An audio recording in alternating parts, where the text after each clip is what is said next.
Hello viewers, সবাই কেমন আছেন? আশা করছি আপনারা সবাই অনেক অনেক ভালো আছেন।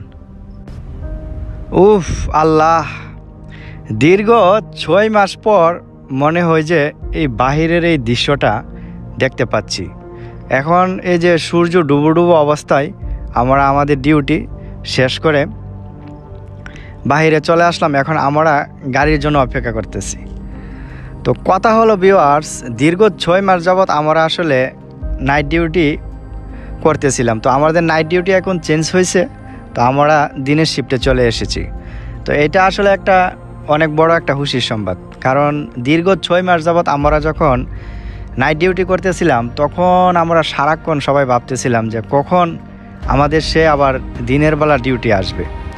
আসলে দিনের বেলা ডিউটি পারফেক্ট সবার জন্যই, যারা প্রবাসে আছে, ঠিক আছে?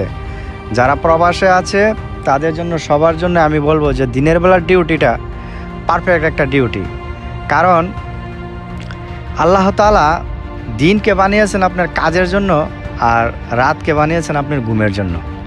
এখন কিন্তু আমরা কর্মজীবন, কর্মব্যস্ততার জন্য বা আমরা টাকা পয়সা ইনকাম করার জন্য আমরা বিভিন্ন দেশের রুল অনুযায়ী কিন্তু আমরা এই রাত্রেবেলা কাজটা করতে হই। তো যাই হোক, দীর্ঘ 6 মাস পর অনেক অনেক খুশি, হ্যাপি আমরা সবাই। আউটবাউন্ডের লোক আমরা এখন দিনের বেলা ডিউটি করতেছি, আমরা অনেক হ্যাপি। তো মূল কথা হলো, এখন আমরা ডিউটি শেষ করছি, শেষ করে কোম্পানি থেকে বাইর হয়ে এই যে দেখতে পাচ্ছেন বিশাল বড় এরিয়া আমাদের কোম্পানি। আর সূর্য, এই যে সূর্য দেখতে পাচ্ছেন যে ডুবো ডুবো অবস্থা সূর্য। তো আমাদের এই কোম্পানি বিশাল বড় এরিয়া, মনে হয় যে আপনার 2 থেকে 3 মাইল হবে আমাদের এই কোম্পানির জুড়ে আপনার এটা। তো আমরা আছি ফুলো কোম্পানিতে ডিউটি শেষ করে এখন বাহিরে। এই যে দেখেন আমরা ঘোরাঘুরি করতেছি, কেউ কেউ আড্ডা দিতেছে, কেউ কেউ আপনার লুডো খেলতেছে, আবার কেউ বাংলাদেশে, কেউ ইন্ডিয়া, যারা পাকিস্তান আছে তারা পাকিস্তানে কথা বলতেছে। আজকে মূলত কোম্পানির কাজ একটু তাড়াতাড়ি শেষ হয়েছে। তো ভিউয়ার্স, প্রবাস জীবনটা আসলে এমনই সবার ক্ষেত্রে, যারা প্রবাসে এসেছেন সবার ক্ষেত্রেই আপনার একই রকম। যেমন মনে করেন যে এখানে একটা টাইমের উপর আমরা সীমাবদ্ধ থাকি।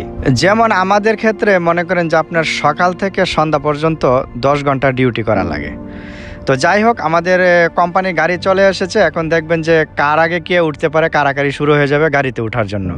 এই যে দেখেন সবাই একদম সামনে এসে ভিড় করতেছে গাড়িতে ওঠার জন্য, মানে কার আগে কে গাড়িতে উঠবে। এই যে দেখেন গাড়ি চলে আসছে, এই যে দেখেন সবাই দৌড়াদৌড়ি করে গাড়ির পাশে চলে গেছে। আমি এখন পিছে আছি, আমি নয়তো সবার আগে থাকতাম, মানে গাড়িতে প্রথম বসার জন্য, সামনের সিটে বসার জন্য। তো আজকে আমি ভিডিও করতেছি, এজন্য আমি এখন সবার পিছে উঠতে হবে।